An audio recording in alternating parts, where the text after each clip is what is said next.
He lay there motionless, eyes closed, pretending to be asleep. The billionaire CEO, Alexander Cole, wanted to know the truth. Was his new maid, the quiet young woman who never met his gaze, truly honest, or just like the rest who faked kindness for a paycheck? The mansion was silent except for the faint hum of the night wind and the soft footsteps approaching his bedside. He'd left a thick envelope of cash on the nightstand, enough to tempt anyone. And tonight he would know. The footsteps stopped, a shaky breath.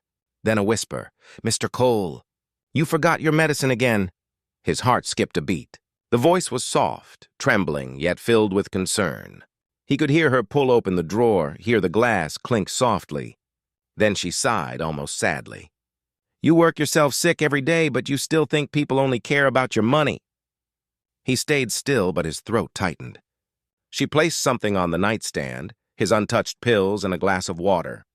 Then, after a pause, she added something unexpected, a neatly folded note. She didn't take the cash. Instead, she whispered, "I pray you find someone who cares for you beyond your wealth, sir. You deserve peace too." Alexander's chest ached. No one had spoken to him that way in years. When he opened his eyes moments later, she was gone. The note sat beside the money, her handwriting small and careful. "You remind me of my father before he passed, alone, proud, and hurting inside. Please take care of yourself."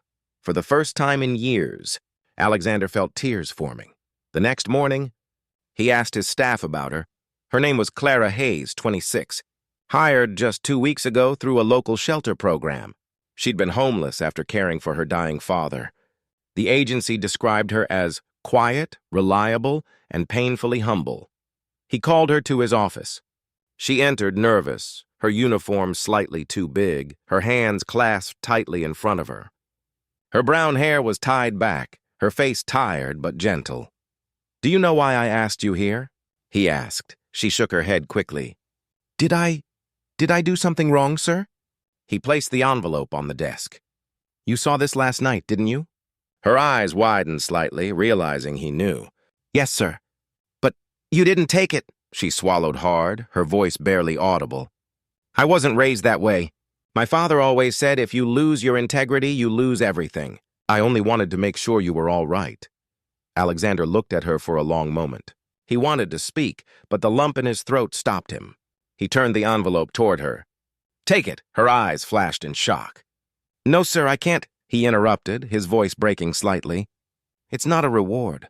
It's gratitude for reminding me that not everyone is here for what I own." Tears filled her eyes. "Thank you. But honestly, sir, I'm just doing my job." He leaned back, studying her. "You don't know what you've done. You showed me something I forgot existed. Decency." The days that followed changed the rhythm of that cold mansion. Clara no longer hid in the shadows. Alexander found himself asking her opinion about simple things. Flowers in the hallway, meals, even the weather. She spoke shyly, but her presence brought warmth he didn't know he needed. One afternoon, he found her sitting quietly in the garden after work, sketching flowers in a worn notebook. When she noticed him, she froze, embarrassed. "Those are beautiful," he said softly. "It's just a hobby," she murmured.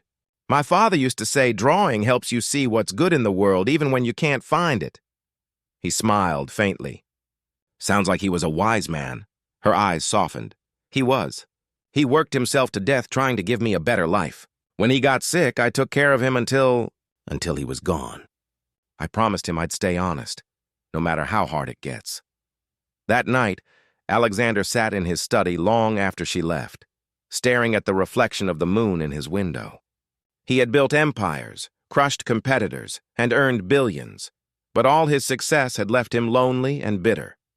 Yet one simple act from a maid had undone years of emotional walls. Weeks later, when the shelter director visited, Alexander made a decision that stunned everyone. He donated enough to rebuild the entire women's housing program under Clara's father's name. When she found out, she ran to his office, tears streaming down her face. "Sir, I don't understand. Why would you do this?" He stood and handed her the same folded note she had left on his nightstand weeks ago. "Because someone once told me I deserve peace." "I think you do too." Her voice broke. You read that? I read it every night, he admitted, smiling through tears. And I finally believe it. That night, Clara stayed late again, not as his maid, but as his friend. They sat quietly in the garden, listening to the crickets. The billionaire and the maid bound not by power or money, but by humanity. And as the wind rustled the leaves, Alexander whispered, "You fixed something no doctor, therapist, or deal ever could." She looked at him, eyes glistening.